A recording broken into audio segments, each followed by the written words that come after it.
All right, we were setting this up before the break. Take a listen to Governor Gavin Newsom during a book tour stop in Atlanta this week. Watch. I'm not trying to impress you. I'm just trying to impress upon you. I'm like you. I'm no better than you. I'm a 960 SAT guy. and I'm not trying to offend anyone, trying to act all there if you got 940. But literally a 960 SAT guy. I cannot, you've never seen me read a speech because I cannot read a speech. All right, that's getting some criticism from folks like musician Nicki Minaj, who posted on X, quote, his way of bonding with black people is to tell them how stupid he is and that he can't read. Newsom's office telling Fox Digital, quote, first MAGA mocked his dyslexia. Now they're calling him racist for talking about his low SAT scores. This is MAGA manufactured outrage, they say. So let's bring in Noah Rothman, National Review senior writer, and Richard Fowler, Fox News contributor. Good to have both of you with us. And I just want to put into the mix here, this is Senator Tim Scott. He said this on X: Black Americans aren't your low bar. We've built empires, created movements, outworked, out-hustled, and outsmarted people like you. Stop using your mediocre academics as a way to patronize communities. It's ridiculous.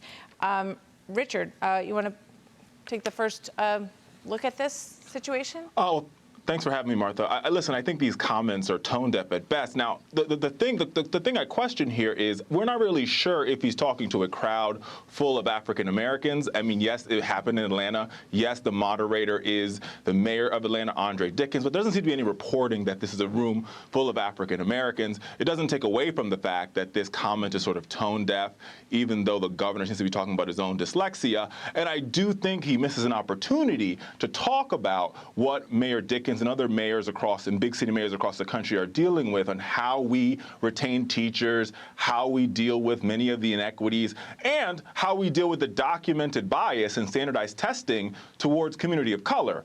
But I do think we have to sort of dig in and figure out, is this actually a room full of African Americans, and thus is this worth us throwing Gavin Newsom under the bus for that reason? All right. Noah, what's your take?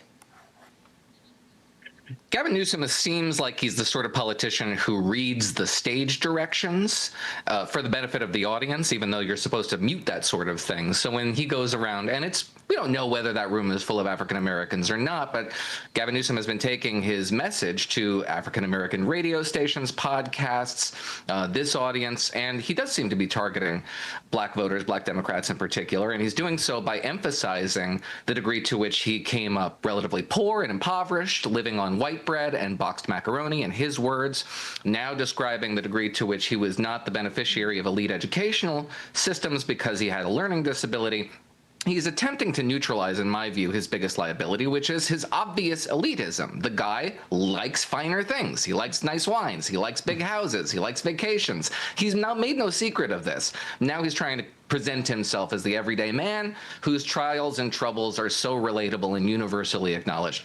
It is rather contrived. I don't know if it's not going to work, however. He does seem to be pretty well received in that room. Yeah. What's your reaction to that, Richard? Well, once again, we don't know if that room is full of African Americans, but I do understand the argument around he's trying to be relatable, and I think he's actually struggling with that, because if the goal here is to be relatable, then I do think you have to talk about the status quo and what's actually being faced in major cities, whether it's Atlanta, whether it's Chicago, whether it's Baltimore. And what is being faced is we've dealt with decades of documented discrimination when it comes to standardized testing, which is why in places like Florida, they've said, we've really got to look at what's wrong with these standardized tests and why is it that certain students perform worse and other students perform better. And I think we have to have a conversation about that outside of Gavin Newsom or outside of a presidential race. But I do think we have to ask ourselves, is this room actually full with African Americans or not? And that doesn't seem to the reporting doesn't seem to match that. Yeah.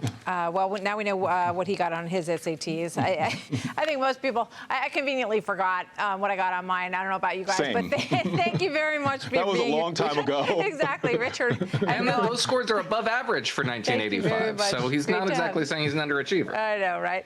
All right. Thanks, guys. More to come. Hey, Sean Hannity here. Hey, click here to subscribe to Fox News YouTube page and catch our hottest interviews and most compelling analysis. You will not get it anywhere else.